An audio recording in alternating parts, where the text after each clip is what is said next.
بسم اللہ الرحمن الرحیم۔ السلام علیکم ورحمۃ اللہ۔ دینی معلومات میں خوش آمدید۔ آج کی ہم اس ویڈیو میں ایک نہایت عبرتناک اور نصیحت آموز قرآنی واقعے پر گفتگو کریں گے۔ ویڈیو شروع کرنے سے پہلے آپ سے درخواست ہے کہ ہمارے چینل کو سبسکرائب ضرور کریں۔ روایت ہے کہ حضرت داؤد علیہ السلام کی قوم کے 70,000 آدمی عقبہ کے پاس سمندر کے کنارے ایلا نامی گاؤں میں رہتے تھے، اور یہ لوگ بڑی فراخی اور خوشحالی کی زندگی بسر کرتے تھے۔ اللہ تعالیٰ نے ان لوگوں کو اس طرح امتحان لیا کہ ہفتے کے دن مچھلی کا شکار ان لوگوں پر حرام فرما دیا، اور ہفتے کے باقی دنوں میں شکار حلال فرما دیا، مگر اس طرح ان لوگوں کو آزمائش میں مبتلا فرما دیا کہ ہفتے کے دن بے شمار مچھلیاں آتی تھیں اور دوسرے دنوں میں نہیں آتی تھیں۔ تو شیطان نے ان لوگوں کو یہ حیلہ بتا دیا کہ سمندر سے کچھ نالیاں نکال کر خشکی میں چند حوض بنا لو، اور جب ہفتے کے دن ان نالیوں کے ذریعے مچھلیاں حوض میں آ جائیں تو نالیوں کا منہ بند کر دو، اور اس دن شکار نہ کرو بلکہ دوسرے دن آسانی کے ساتھ ان مچھلیوں کو پکڑ لو۔ ان لوگوں کو یہ شیطانی ہیلہ بازی پسند آ گئی،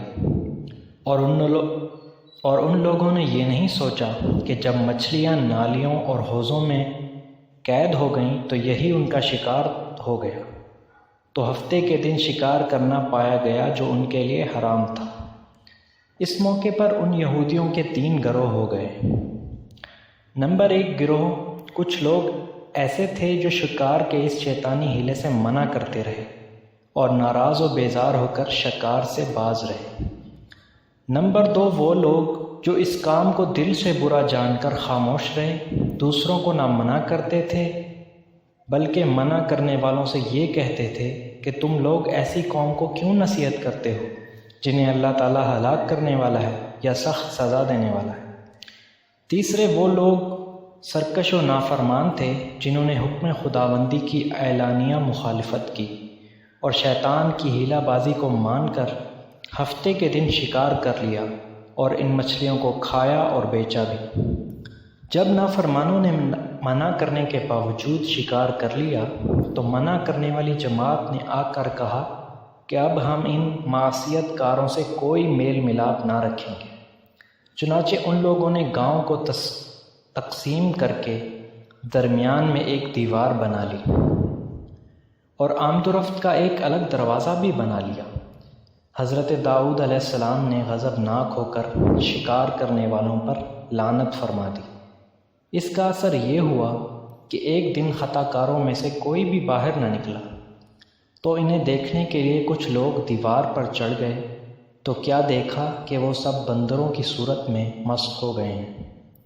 اب لوگ ان مجرموں کا دروازہ کھول کر اندر داخل ہوئے تو وہ بندر اپنے رشتہ داروں کو پہچانتے تھے اور ان کے پاس آ کر ان کے کپڑوں کو سونگھتے تھے اور زار و زار روتے تھے، مگر لوگ ان بندر بن جانے والوں کو نہیں پہچانتے تھے۔ ان بندر بن جانے والوں کی تعداد 12,000 تھی۔ یہ سب 3 دن تک زندہ رہے اور اس درمیان میں کچھ بھی کھا پی نہ سکے، بلکہ یوں ہی بھوکے پیاسے سب کے سب ہلاک ہو گئے۔ شکار سے منع کرنے والا گروہ ہلاکت سے سلامت رہا، اور صحیح قول یہ ہے کہ دل سے برا جان کر خاموش رہنے والوں کو بھی اللہ تعالیٰ نے ہلاکت سے بچا لیا۔ اس واقعے کا اجمالی بیان تو سورہ بقرہ کی اس آیت میں ہے، وَلَقَدْ عَلِمْتُمُ الَّذِينَ اعْتَدَوْا مِنْكُمْ فِي السَّبْتِ فَقُلْنَا لَهُمْ كُونُوا قِرَدَةً خَاسِئِينَ۔ اور بے شک ضرور تمہیں معلوم ہے تم میں کہ وہ جنہوں نے ہفتے میں سرکشی کی تو ہم نے ان سے فرمایا کہ ہو جاؤ ذلیل و خوار بندر۔ اور مفصل واقعہ سورہ اعراف میں ہے جس کا ترجمہ یہ ہے، اور ان سے حال پوچھو اس بستی کا کہ دریا کنارے تھی، جب وہ ہفتے کے بارے میں حد سے بڑھے، جب ہفتے کے دن ان کی مچھلیاں پانی پر تیرتی ان کے سامنے آتی، اور جو دن ہفتے کا نہ ہوتا نہ آتی۔ اس طرح ہم انہیں آزماتے تھے، اور ان کی بے حکمی کے سبب، اور جب ان میں سے ایک گروہ نے کہا کیوں نصیحت کرتے ہو ان لوگوں کو، جنہیں اللہ ہلاک کرنے والا ہے یا انہیں سخت عذاب دینے والا ہے؟ بولے تمہارے رب کے حضور معذرت کو اور شاید انہیں ڈر ہو۔ پھر جب وہ بھلا بیٹھے جو نصیحت انہیں ہوئی تھی، ہم نے بچا لیے وہ جو برائی سے منع کرتے تھے، اور ظالموں کو برے عذاب میں پکڑا، بدلہ ان کی نافرمانی کا۔ پھر جب انہوں نے ممانعت کے حکم سے سرکشی کی، ہم نے ان سے فرمایا ہو جاؤ بندر دھتکارے ہوئے۔